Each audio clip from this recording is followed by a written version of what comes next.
On vous souhaite la bienvenue à ericlatour.com. Dans quelques instants, on vous parle d'un sujet un peu particulier, la réadaptation oncologique. Qu'est-ce que ça veut dire? Quelqu'un qui a eu un cancer, des traitements de chimiothérapie, une chirurgie, donc on se doit, après, d'être réadapté, très souvent par des physiothérapeutes. Il y a un nouveau service qui est offert ici par Kinatex à Saint-Jean-sur-Richelieu. Et ces gens-là se sont associés à un spectacle bénéfice qui va se dérouler le 21 octobre avec le groupe Accent. Et ça va aider donc à la formation de ces personnes qui vont aider ces gens qui ont subi un cancer et qui veulent bien sûr se réadapter. Mais d'abord, parlons de mécatronique. C'est un dérivé du génie mécanique. On est dans la robotique. C'est un AEC, attestation d'études collégiales, offert ici même au Cégep de Saint-Jean-sur-Richelieu. Une nouvelle cohorte débute début novembre. Si ça vous intéresse, écoutez ce qui suit.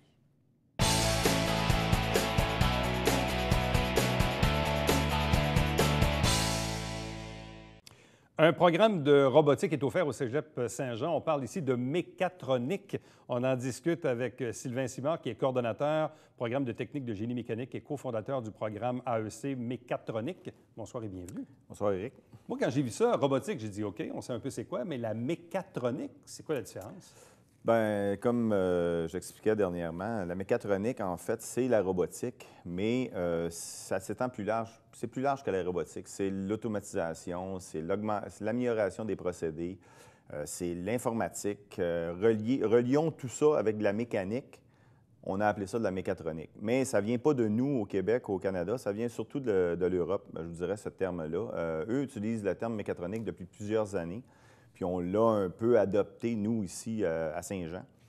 Puis il y a beaucoup d'endroits aussi au Québec là, qui sont en train de l'adopter. On a même le centre Mécatron à OH2 à l'aéroport qui a été développé ou déployé dans les derniers mois pour justement recevoir des projets d'innovation, faire des formations spécialisées, adapter de la nouvelle technologie aux entreprises, parce qu'on sait que l'entreprise a un énorme besoin au niveau technologique. On est assez en retard, je vous dirais, au Québec au niveau technologique. C'est un problème qu'on essaie de pallier là, au Cégep à Saint-Jean puis au centre Mécatron à Saint-Jean, à l'aéroport. Bon. On parle ici de mécatronique, disons, barre oblique, robotique. Oui. Et quand on parle de technique en génie mécanique, ça s'inscrit où dans tout ça? Bien, disons que nous, à Saint-Jean, quand on a créé le programme d'AEC, on s'est basé beaucoup sur notre DEC en génie mécanique à Saint-Jean. Dû au fait qu'à Saint-Jean, on a la particularité qu'on fait déjà de l'automatisation dans notre DEC en génie mécanique. Contrairement peut-être à certains autres DEC en génie mécanique, par exemple, si on prend Sorel en génie mécanique, vont plutôt être axés, eux autres, sur la soudure, le mécano-soudé, parce que c'est un besoin qui est régional. Donc, à l'époque, lorsqu'on a fait la refonte du programme, nous devions décider un peu de la couleur locale ou de l'enjeu local au niveau des industries. Puis on s'est dit, bien, ici à Saint-Jean, il y a beaucoup d'industries qui sont dans le domaine de l'automatisation. Donc, on a opté pour des cours d'automatisme. À partir de là, on a commencé à bâtir notre AEC en génie mécanique, puis on s'est rendu compte que, bien, elle se colle quasiment à 100 à notre DEC en génie mécanique, mis à part peut-être un petit peu plus de cours en automatisation puis en robotique. Bon. On parle ici de DEC en technique de Oui. génie mécanique, mais quand on parle de AEC, on parle d'une attestation d'études collégiales. C'est quoi la différence entre un DEC et un AEC? Disons que l'attestation d'études collégiales, premièrement, elle est dédiée aux gens qui ont déjà été sur le marché du travail au moins 2 ans. Donc, on prend par exemple de quelqu'un qui a lâché ses études, peut-être un secondaire 5, secondaire 4, qui a décidé d'aller sur le marché du travail pendant 2 ans, puis décide de retourner aux études. Lui peut accéder à un AEC. L'AEC, ça va être des cours de spécialisation presque quasiment à 100 mis à part peut-être un cours de physique, un cours de mathématiques pour la mise à niveau. Mais il n'y a pas de français. Il n'y aura pas de français, il n'y a pas de philo, il n'y a pas de cours complémentaires, pas d'éducation physique. Donc, c'est un cours qui ressemble énormément au DEC en génie mécanique pour les cours techniques, pour la spécialisation, sans les cours de la formation générale. Par contre, un jeune qui voudrait s'en aller tout de suite en AEC ne pourrait pas, parce qu'il n'a pas été sur le marché du travail au moins 2 ans. Et une fois sur le marché du travail, est-ce que le DEC est plus fort que l'AEC auprès d'un employeur potentiel? Je vous dirais que présentement, ce qu'on voit, c'est qu'il n'y a pratiquement pas de différence au niveau de l'embauche. Les entreprises vont accepter ou vont vouloir autant quelqu'un qui sort d'un AEC que quelqu'un qui sort d'un DEC en génie mécanique. Les salaires sont excellents. Puis il faut dire une chose, présentement, au Québec comme au Canada, je pense, il y a une énorme pénurie de techniciens. On va les appeler les techniciens, là, AEC et DEC aussi. C'est tous des techniciens, tant qu'à moi. Il y a une énorme pénurie présentement au Québec. À chaque jour, je reçois au moins 1 ou 2 offres d'emploi à des salaires très intéressants. Et dans la région ici, je n'ai pas besoin de m'exiler outre-mer ou d'aller dans une autre province du Québec, du Canada. Là. Il y a le Québec, il y a l'Ontario, il y a à l'extérieur, mais au Québec, on a énormément, on a un énorme besoin de techniciens en génie mécanique, en mécatronique. C'est assez inquiétant, je vous dirais même. On fait beaucoup d'efforts, nous, à Saint-Jean, pour en sortir le plus possible. Par contre, on ne peut pas aller les chercher chez eux pour les intéresser. La mécatronique, c'est un autre moyen d'aller chercher des gens qui n'auraient pas été au DEC. Donc, ces gens-là vont pouvoir passer par l'AEC, vont pouvoir terminer leurs études puis accéder à des emplois qui sont les mêmes emplois qu'un technicien qui a fini avec un DEC. Et ça prend combien de temps faire une attestation d'études collégiales en mécatronique? En mécatronique, présentement, on a une attestation qui a 1800 heures, qui est faite environ sur 1,7 années, un an et 3 quarts Presque environ. deux, là, ouais. Parce que les sessions sont différentes que les DEC au cégep. Au cégep, bon, l'été, c'est congé, un mois l'hiver. Pour les AEC, il n'y a pas de congé l'été. C'est vraiment une progression qui est continue, avec peut-être une semaine l'été et une semaine dans le temps des fêtes. Et là, une fois qu'on sort de chez vous avec une attestation d'études collégiales en mécatronique, après le 1800 heures et presque 2 ans, on s'en va cogner à quelle porte? Quel type d'employeur? Et on s'appelle comment? Est-ce qu'on se dit technicien? Est-ce qu'on est un mécatron? Je sais pas. C'est quoi le terme? Un mécatronicien? Mécatronicien. Bien, moi, je vous dirais qu'on peut utiliser facilement le terme technicien avec un AEC. Les cours généraux, les cours de français, c'est des cours qui ont été faits avec l'expérience d'un être humain. Quand il commence à progresser dans la société, bon, bien, il va aller chercher un peu de philosophie, un peu de français. Donc, moi, je pense que ce bagage-là, il va l'avoir acquis d'une certaine façon. Donc, en bout de ligne, ça fait un technicien. Puis, à quelle porte il peut aller cogner? La chose que je dis aux gens qui viennent visiter le cégep, quand ils viennent visiter notre département, soit l'AEC ou le DEC en génie mécanique, je leur dis, regardez alentour de vous tout ce qui est fabriqué. Que ce soit vos lunettes, votre cellulaire, l'automobile, la caméra qui est en face de moi, la table qui est ici, les meubles, tout ce qui a besoin d'être fabriqué au Québec ou ailleurs nécessite un technicien peu importe dans quel domaine, en dessin, en conception, en automatisation, en réparation de machines, en opération de machines. C'est un domaine qui est excessivement large. On a des gens chez nous qui vont travailler pour Bombardier, Pratt & Whitney, mais on a des gens aussi qui vont travailler à Saint-Jean, chez Metal Sigma, qui vont travailler chez Rainville Hydraulique à Iberville, qui vont travailler partout. Puis, je vous dirais que les salaires sont excessivement intéressants. On a des salaires, là, cette année, on a une moyenne d'environ 24 de l'heure pour un finissant. Et on a eu un salaire maximum de 36 de l'heure, qui était à Repentigny, qui n'était pas si loin que ça. Donc, il y a une bonne rémunération pour les gens qui vont sortir avec un DEC ou un AEC en mécatronique. Bon. Là, vous avez une nouvelle cohorte qui commence fin... Au mois de novembre. On ne sait pas encore la date exacte. On attend d'avoir le chiffre, le nombre de candidats là, minimum pour commencer notre AEC. Mais je vous dirais que aux alentours du 4 ou du 10 peut-être novembre, l'AEC devrait démarrer. Bon. Et vous avez combien de places disponibles? On a une quinzaine de places disponibles, mais on peut augmenter ce nombre de places-là facilement à 20. Ça prend un minimum de 15 pour démarrer, mais à 20-25 personnes, on pourrait quand même là, les accepter. Il n'y a aucun problème. Mais ce que vous dites, dans le fond, c'est que c'est attrayant. Premièrement, parce que les salaires sont bons. Deuxièmement, parce qu'il peut y avoir des emplois à proximité. Et visiblement, je ne sais pas c'est quoi le taux de réussite, mais généralement, ceux qui sortent de chez vous finissent toujours par trouver un boulot. Oui, ceux qui sont acceptés, parce qu'il y a quand même un test d'entrée. Il y a quand même une entrevue qui est faite. On n'acceptera pas des gens, à prime abord, si on sait qu'ils vont avoir un échec. Ils n'ont pas le profil. Ils n'ont pas le profil. Ça prend quand même une bonne... il y a des qualités. Moi, je dis toujours, bon, quelqu'un qui est curieux, quelqu'un qui est manuel un petit peu, qui est débrouillard, Quelqu'un qui aime les défis, parce que dans le domaine de la fabrication ou de l'industrie, il y a d'énormes défis à relever. Si vous prenez, par exemple, si vous avez une entreprise qui veut automatiser une chaîne de montage ou une chaîne d'assemblage, bien, on part d'une feuille blanche. Fait que c'est un énorme défi d'arriver à la fin avec un produit qui est final, qui est fonctionnel, qui est aussi... qui va être compétitif, parce que c'est ça le but, c'est d'être compétitif avec les autres entreprises. Donc, c'est un énorme but, un énorme défi, puis il faut avoir cette fibre-là. Donc, on va faire une entrevue au départ. On va voir premièrement s'il y a les prérequis, s'il a au moins fait les cours de base, s'il y a son 2 ans, bon, s'il y a les cours prérequis. Après ça, on va aller vers vraiment une entrevue personnelle. Puis, à partir de là, la majorité, je vous dirais, de nos étudiants dans la dernière cohorte ont terminé. Puis présentement, sont tous en emploi. Le problème, ce n'est pas de les faire terminer, c'est d'en avoir beaucoup. Parce que les gens, on dirait, ils ne pensent pas que c'est pour eux. Ils n'ont peut-être pas l'intérêt de... Ils pensent peut-être aussi que la mécatronique, ils vont être sales jusqu'au cou, ils vont être dans la graisse. La mécanique, c'est plus ce que c'était. La mécanique, aujourd'hui, moi, dans notre deck en génie mécanique, on a environ entre 5 et 10 de filles qui viennent.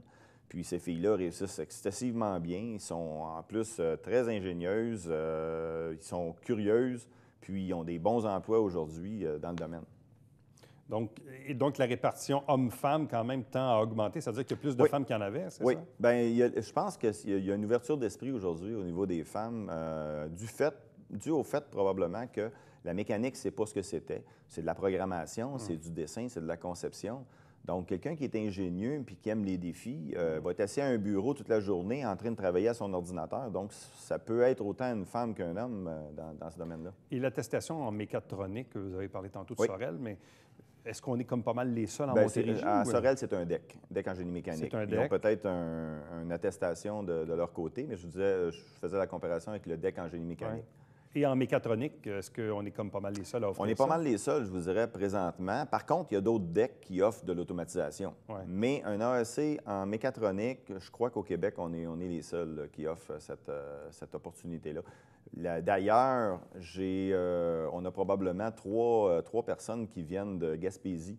Qui partent d'aussi loin que Gaspésie pour venir suivre notre cours à Saint-Jean. Aïe, aïe, aïe. Donc, on a fait une interview, une entrevue téléphonique pour voir c'était quoi le cours. Il y avait des questions à poser. On a fait ça vraiment téléphonique. Puis après ça, ils ont dit, garde, on est vendu, on s'en va à Saint-Jean, puis on va se prendre un appartement, on va s'organiser, mais on veut suivre le cours.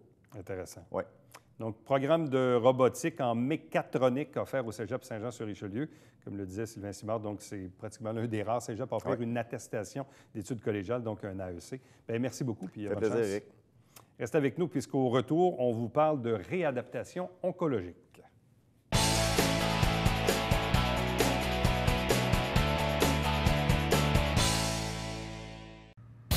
Salut, ici Alexandre Baudouin. Et François Trépanier. François, cette semaine à Sport Express, on parle entre autres de l'éclusier. Oui, avec Isabelle Demers et Jean Deslauriers. Et on parle aussi des Forts de Chambly. Avec Marc-André Houle, manquez pas ça. Aimes-tu mon look Beauchouin? J'adore.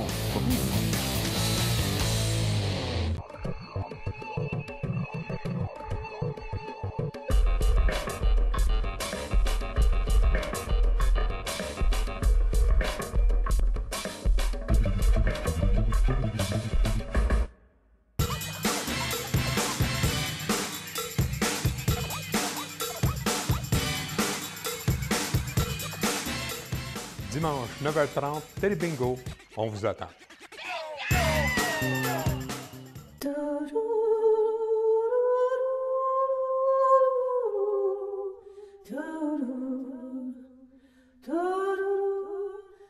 Coulisses Bêta, jeudi, 19h.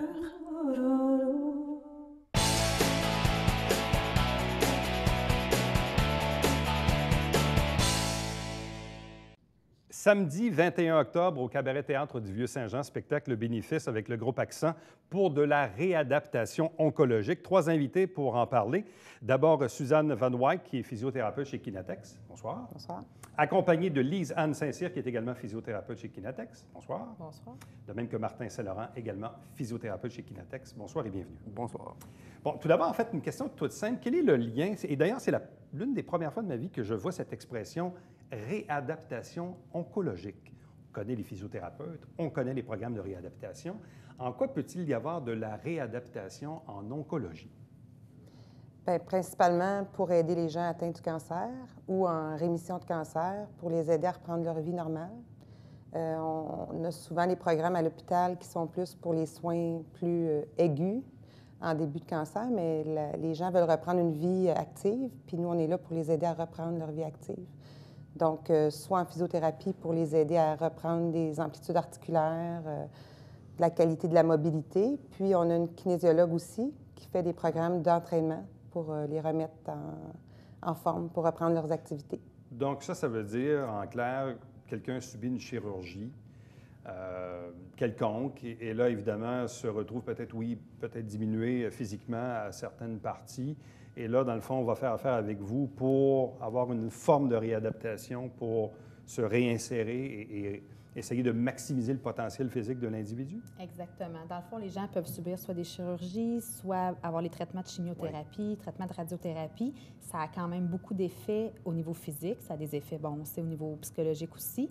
Une fois que les traitements, si on veut, sont faits, que ça va, que les gens sont laissés un peu à eux-mêmes en disant « bon, mais là, ça va bien, vous pouvez reprendre votre vie », souvent, il s'est écoulé aussi un bon laps de temps entre le moment du début des traitements puis ce moment-là. Puis là, c'est OK, bien là, j'ai plus d'énergie, j'ai plus nécessairement la mobilité que j'avais, la force musculaire que j'avais. Fait que la fonction est quand même assez atteinte. Puis on les aide, dans le fond, à reprendre ça, puis à pouvoir reprendre leurs activités normales, puis même penser au retour au travail éventuel. Bon, Martin, on le sait, vivre un cancer, apprendre qu'on a le cancer, subir une chirurgie pour le cancer, au-delà de l'aspect physique de la chose, évidemment, radiothérapie, chimiothérapie, chirurgie, il y a aussi un aspect émotionnel. Hein? Quelqu'un aussi est frappé par l'annonce. Comment arrivez-vous, comme physiothérapeute, à convaincre ces gens-là qu'avec la réadaptation, ils peuvent peut-être pas retrouver le niveau d'énergie qu'il y avait avant, mais à tout le moins regagner des forces? Bien, ces gens-là, c'est un peu comme les gens qu'on va traiter à tous les jours aussi, là, dans le sens qu'on parle du cancer par rapport à ces gens-là, sauf que c'est un peu comme le même, pas le même combat, mais la même situation avec les gens qui peuvent avoir un accident de voiture, tout ça. Ils ont tous des aspects émotifs, tout ça. Fait que nous, les physios, on est quand même, je dirais, dans le quotidien, appelés à travailler avec des gens comme ça, puis appelés à travailler avec ces émotions-là aussi. Donc, on est capable, généralement, d'aller les chercher puis de les remotiver aussi. Aller chercher, parce que les gens, c'est ça, ils veulent revenir, dans le fond, à leur niveau de vie antérieur. Puis nous, tout ce qu'on veut, dans le fond, c'est leur donner des outils pour y arriver. T'sais. Fait que nous, avec l'équipe, dans le fond, avec qui on travaille, on leur offre ces outils-là, justement, là, que ce soit physio, kinésiologie, ergo, et ainsi de suite. Là. Donc, comment l'idée de ce spectacle du groupe Accent, qui est dédié à la réadaptation oncologique, et comment c'est arrivé en lien avec vous, avec Kinatex, avec la réadaptation, avec Accent? Qui a fait les liens? Comment ça s'est mis sur pied? En fait, on connaît un des membres du groupe de musique, puis on a instauré le programme de réadaptation oncologique, ça fait pas très longtemps, puis il était quand même dans nos vies. Fait qu'en entendant ça, il dit, bien écoute, nous, on fait des spectacles bénéfices. C'est quand même pas tant connu, la réadaptation oncologique, puis c'est même relativement nouveau. Si je parle à la grandeur du Québec, là, si on veut, on est pas mal innovateur là-dedans, ici à Saint-Jean. Puis il a dit, bien, regarde, je vais vous donner un coup de main, on va faire un spectacle bénéfice pour au moins permettre aux gens de connaître ça aussi. Puis disons que on est assez contents, on est assez fiers aussi qu'il ait pensé à nous puis qu'on puisse profiter de ça. Qu'est-ce que ça implique, faire de la réadaptation oncologique? Avez-vous besoin d'appareils particuliers? Avez-vous besoin d'une approche différente? En quoi ça module un peu votre travail de physiothérapeute par rapport à la réadaptation dite régulière? Bien, en termes de traitement en physiothérapie, ça ressemble à ce qu'on fait à tous les jours. Fait que l'approche est sensiblement la même. Par contre, il faut comprendre aussi les traitements qu'ils ont, les symptômes que les patients vont avoir aussi, comprendre ça. Par contre, pour ce qui est de l'entraînement, ça ça a donné que nous, qu'on a agrandi la clinique et on a fait un deuxième gymnase. Et ce gymnase-là est adapté pour pouvoir traiter les gens qui seront en traitement, qui auront besoin de stériliser les appareils, ou on pourra utiliser ce gymnase-là pour ces patients-là. Bon, parce que ça veut dire, on le sait, oui, le groupe Accent fait des spectacles bénéfices 1 à 2 fois par année. On les avait déjà reçus ici en entrevue, entre autres avec Dominique, avec Yves Allard, Dominique Gagné et compagnie. Là, cette année, leur spectacle est dédié à la réadaptation oncologique. Bon, ça fait permettre évidemment de connaître l'existence même du service via Kinatex. Parce que Kinatex, je ne sais pas qui, peut-être Martin ou Suzanne, peut-être nous expliquer un peu l'ensemble de l'entreprise, l'ensemble des services qui sont offerts. Vous êtes quand même, je regardais sur votre site Internet aujourd'hui, vous êtes quand même assez nombreux, il y a beaucoup d'employés chez vous. Kinatex, c'est un gros réseau de cliniques de réadaptation. En fait, on est de près de 35 cliniques dans la région de Montréal, Québec, tout ça. Nous, à Saint-Jean, est ouvert depuis 2005 déjà. Puis, on offre une grosse gamme de services, là, en fait, là, physio, masso, ostéo,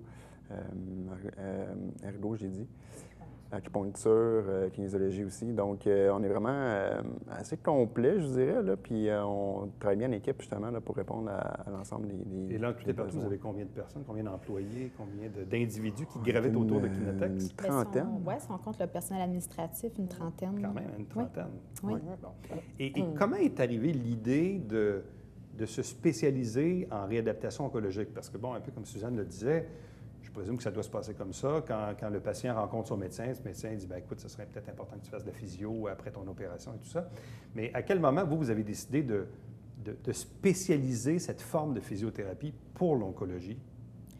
Moi, je dirais, c'est certain qu'on a tous eu des patients qui, sans même que ce soit une réadaptation oncologique, qui étaient atteints du cancer. C'est clair. On voit quand même des choses qu'on peut leur apporter. Eux se rendent compte de choses, même si on ne leur a pas dit nécessairement d'aller en physiothérapie, soit qu'ils nous connaissaient auparavant ou qu'il y avait un membre de la famille qui nous connaissait puis qui disait, peut-être que tu pourrais aller voir en physiothérapie, il pourrait peut-être t'aider si tu as une restriction. Ouais. Donc là, déjà, on savait qu'il y avait quelque chose à faire là. Puis, c'est de plus en plus connu, que ce soit aux États-Unis ou à travers le Canada, qu'il commence à y avoir de la réadaptation en oncologie. Il y a certains hôpitaux, comme ici sur la Rive-Sud, c'est l'hôpital Charlemagne, qui a un grand centre d'oncologie, qui, eux, ont 2 physiothérapeutes à temps plein dédiés seulement à l'oncologie.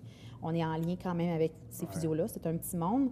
Donc, ils nous disaient, par contre, il y a un grand manque quand nous, ça sort de notre mandat, qu'ils disent, bon, bien là, ils ont congé, si on veut. Une fois qu'ils sont sortis du circuit de l'hôpital. Exactement, du système de santé, mais ces gens-là ne sont pas prêts nécessairement à retourner au travail. Ils n'ont pas repris à 100 disons, ce qu'ils pourraient être capables de reprendre.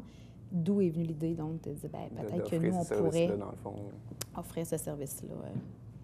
Et ça fait combien de temps que vous offrez le service sous l'appellation réadaptation oncologique? Ça fait quelques mois, mais ça fait déjà plus d'1 an que déjà on prépare, puis parce qu'il y avait quand même une préparation. Là, on a fait quand même une formation, Suzanne et moi, par rapport à la réadaptation oncologique.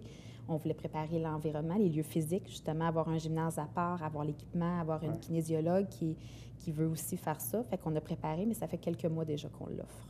Bon.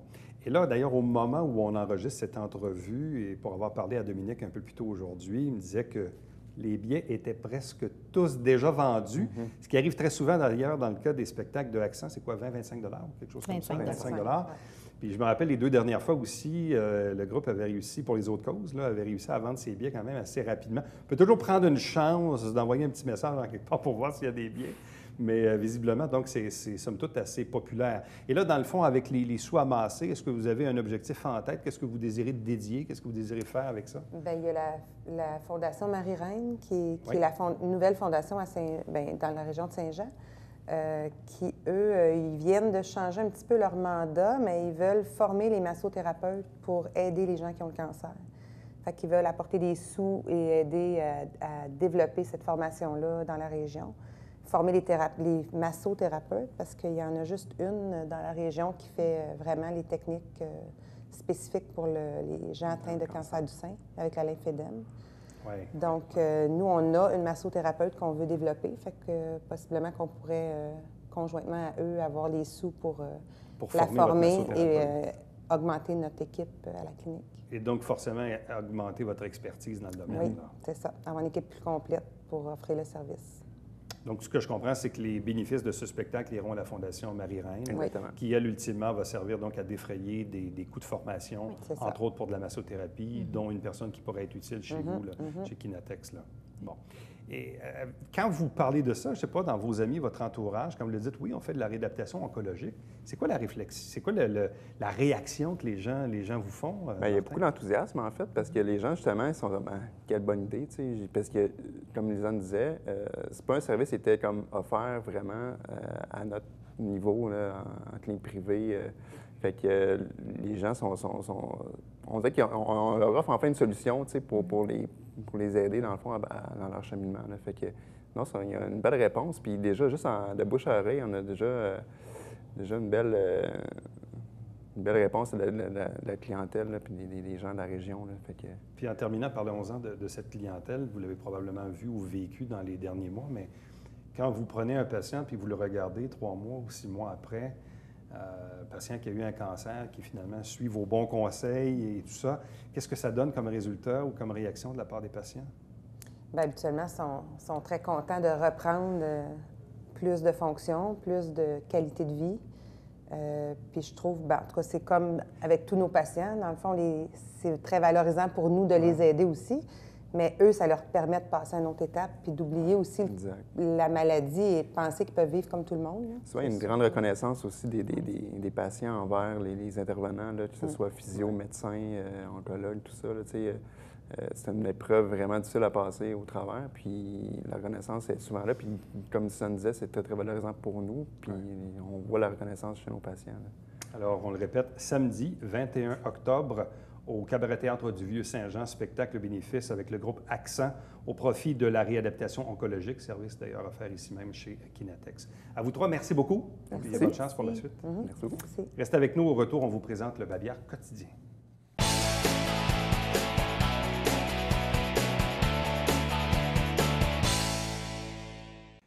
On célèbre cette année les 20 ans de l'usine d'épuration des eaux située le long de l'autoroute 35 à Saint-Jean-sur-Richelieu. J'ai déjà fait, moi, une visite porte ouverte il y a plusieurs années et cette fois-ci, c'est sur inscription, donc vous devez vous inscrire absolument, mais ça vaut vraiment la peine. Vous savez que tout ce qui passe dans nos lavabos, dans les égouts, dans les toilettes se ramasse ultimement à l'usine d'épuration pour ensuite être rejeté dans la rivière Richelieu pour la qualité de notre eau, bien sûr. Donc, c'est super intéressant.